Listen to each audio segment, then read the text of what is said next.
ছায়াতল বাংলাদেশের শুরুটা হয়েছিল 2016 সালে। আমাদের ছায়াতলের শুরুটা শ্যামলী পার্ক মাঠে গাছের নিচে। আমাদের প্রতিষ্ঠাতা জনাব সোহেল রানা ভাইয়ার হাত ধরেই মূলত শুরু। আমরা মূলত ওই কনসেপ্টেই কাজ করছি দীর্ঘদিন যাবৎ, সেই 2016 সাল থেকে। আমরা বাচ্চাদেরকে পড়াশোনা করাচ্ছি, পাশাপাশি ওদের খাবার খাওয়াচ্ছি এবং ওদের বেড়ে উঠতে যা যা প্রয়োজন আমরা সবকিছু প্রোভাইড করার চেষ্টা করছি। আমাদের এটা তো একটা স্বেচ্ছাসেবী প্রতিষ্ঠান, আমরা ওইভাবে চাইলেই অনেক হাই কোয়ালিটি টিচারদেরকে নিতে পারি না বা অনেক এমপ্লয়ি বা সহকর্মী নিয়োগ দিব সেটা আমরা পারি না। আমাদের অনেক প্রসিডিউর থাকে। আমরা সীমিত পেইড টিচার আমরা রাখি। আমরা ভলান্টিয়াররা যারা আছি তারা তো রোস্টার ভিত্তিক কাজ করি, বাট টিচারদের তো একটা ফিক্সড টাইম থাকে, কারণ বাচ্চাদের একটা স্কুলিং এর সময় আছে এবং একটা সিলেবাস আছে, যে সিলেবাস অনুযায়ী বাচ্চাদেরকে টিচ দিতে হয়, পড়াশোনা করাতে হয়। বিভিন্ন মাধ্যমে আমরা নিয়োগ দিয়ে থাকি। আবার অনেক সময় আমাদের নিজেদের মাধ্যমে অনেক সময় অনেকে আগ্রহ প্রকাশ করে বাচ্চাদেরকে পড়ানোর জন্য। আমাদের টিচাররা পেড এবং প্রফেশনাল, যদিও তারা অনেক ভালো মনের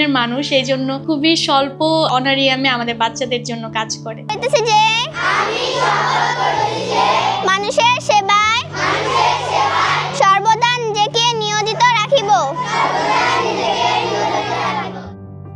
আমরা প্রথমত মূলত 6 মাস ওদেরকে অনেক মোটিভেশনাল কথা বলে, অনেক গল্প শুনিয়ে, অনেক রকমের কার্যক্রম করে, যেমন আমাদের দেখে থাকবেন আমাদের অফিস রুমে বড় টিভি আছে, ওদেরকে অনেকভাবে আমাদের উদ্বুদ্ধ করতে হয়। ওদের কার্টুন দেখাই, তারপরে ওদের বিভিন্ন শিক্ষণীয় ভিডিও দেখাই, অনেক অনুপ্রেরণামূলক ভিডিও দেখাই, যে একটা বাচ্চা অনেক নিম্ন পর্যায় থেকে অনেক উচ্চ পর্যায়ে উঠে এসেছে। তো অনেক মোটিভেশনের মাধ্যমে আমরা বাচ্চাদেরকে পড়াশোনা করিয়ে থাকি। প্রথম 6 মাস ওদেরকে আমরা আচার ব্যবহার এবং কার সাথে কি ম্যানার্স যেটা এগুলো শেখাই। এরপরে ওদেরকে আমরা বই দেই এবং আমাদের যে শিক্ষা ব্যবস্থা যেটা, এটা জেনারেল অন্যান্য যে স্কুলগুলো সেই স্কুলের নিয়মেই চলে। আমাদের মাধ্যমিক এবং উচ্চ মাধ্যমিক এবং প্রাইমারি লেভেল যেটা, সব রেজিস্ট্রেশন আমাদের আছে। আমাদের বাচ্চারা আমাদের রেজিস্ট্রেশন থেকে পড়াশোনা করতে পারছে এবং পরীক্ষাও দিতে পারবে ইনশাআল্লাহ।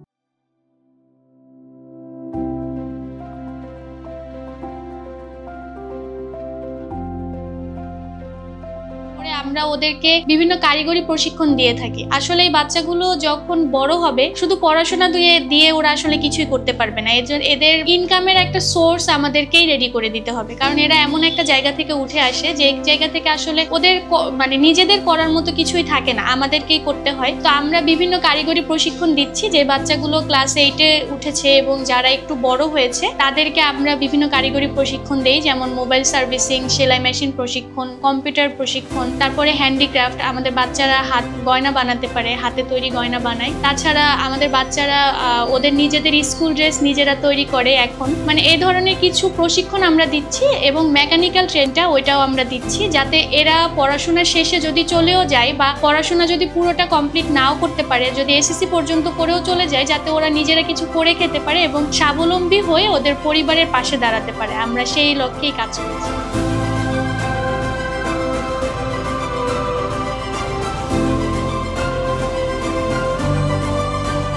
আমাদের দেশের বাইরে অনেক প্রোগ্রাম থাকে, আমাদের ওয়েল উইশার আছে দেশের বাইরে অনেক। তাদের কাছে যখন প্রোগ্রাম থাকে বা কোনো কনফারেন্স থাকে, তখন আমাদের এখান থেকেই আমাদের কিছু মেম্বারসদের ওইখানে জয়েন করতে হয়। তো তখন আমাদের মেম্বাররা এগুলো ইন্টারন্যাশনালি নিয়ে যায়, ওইখানে বিভিন্ন মেলা হয়।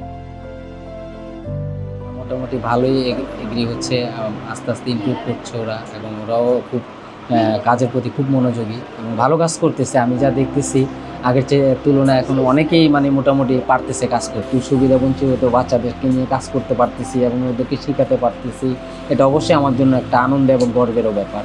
এবং আমারও একটা মনে ইচ্ছা জাগে যে হ্যাঁ, এইসব বাচ্চাদেরকে যেন আমি আগামীতে আরও উৎসাহ দিয়ে কাজ শেখাতে পারি এবং তাদেরকে আরও এগিয়ে নিয়ে যেতে পারি, এরকম একটা মনে একটা ইচ্ছা আছে আমার। বাকিটা আল্লাহর ইচ্ছা। আমাদের বাচ্চাদের হাতের তৈরি গয়না, তারপরে হাতে তৈরি আমরা পাটের ব্যাগ নিয়ে কাজ করছি, পাটের ব্যাগ ইত্যাদি ওইখানে আমাদের দেশের বাইরে সেল করার ব্যবস্থা আছে। বাংলাদেশেও বিভিন্ন জায়গায় বিভিন্ন অকেশনে মেলা হয়, আমরা সেই মেলাতেও সেল করার চেষ্টা করি। তাছাড়া অনলাইন প্ল্যাটফর্ম তো আছেই, আমরা বিভিন্ন ফেসবুক পোস্টের মাধ্যমেও সেল করার চেষ্টা করি। সব প্রকারে এটা আমাদের একটা ইনকাম জেনারেটের অংশ। আমরা সেইভাবে চেষ্টা করি যাতে এটাকে ডেভেলপ করা যায়। ওইভাবে তো আমরা এখন ইনকাম সোর্স তৈরি করিনি, বাট আমরা এটা প্রাথমিক পর্যায়ে ইনকাম জেনারেটের একটা অংশ হিসেবে ধরে রেখেছি। যারা এসএসসি পরীক্ষা দিবে তারা এখন আবার পরীক্ষার প্রিপারেশন নিচ্ছে, তারা এখন ওইভাবে কাজ করতেও পারছে না। এটা রেখেছি, ভবিষ্যতে আমরা অনেক বড় পরিসরে কাজ করব ইনশাল্লাহ। আমার এগুলো বানাতে অনেক ভালো লাগে, আমি এখানে এগুলো বানাই, ওদের সাথে অনেক মজা করি, অনেক ভালো লাগে। বাচ্চারা হাতের তৈরি ডিজাইন করা শিখে, নকশি কাঁথা সেলাই করাও শিখছে, মানে সবকিছুই আমরা চেষ্টা করছি শেখানো। রিসেন্ট একটা কাজ শুরু করেছি, যে বাচ্চাগুলো বড় হয়েছে এবং ওরা এখানে কারিগরি প্রশিক্ষণটা নিচ্ছে, শিখছে, তাদেরকে আমরা ছোট একটা অ্যামাউন্ট দিয়ে যাতে তারা আটকে থাকে এবং পড়াশোনাটা করে, কাজ শিখতে পারে, সেটার জন্য আমরা এখানে ওদেরকে রেখে ওর ফ্যামিলিকে বোঝানোর জন্য ছোট একটা অ্যামাউন্ট ওদের স্যালারি স্বরূপ দিচ্ছি। আসসালামু আলাইকুম, আমার নাম বৃষ্টি আর আমি ক্লাস 10-এ পড়ি। আমি শুরু থেকে ছায়াতল বাংলাদেশে আছি। আমার অনেক ভালো লাগে এই ছায়াতলে এসে। আর আমি পড়াশোনার পাশাপাশি আমি নাচ করি, আমি সেলাই মেশিন প্রশিক্ষণ করি, মোবাইল সার্ভিসিং ট্রেনিং করি, আমি হ্যান্ডিক্রাফটের কাজ করি। সর্বপ্রথম মাঠে আমরা সব ফ্রেন্ডরা মিলে একসাথে পড়াশোনা করতাম, ওইটা আগে বেশি মজা ছিল, ওইটা আমি বেশি মনে রাখি। হ্যাঁ, এই যে আমরা 3 জন। ছোটবেলা থেকে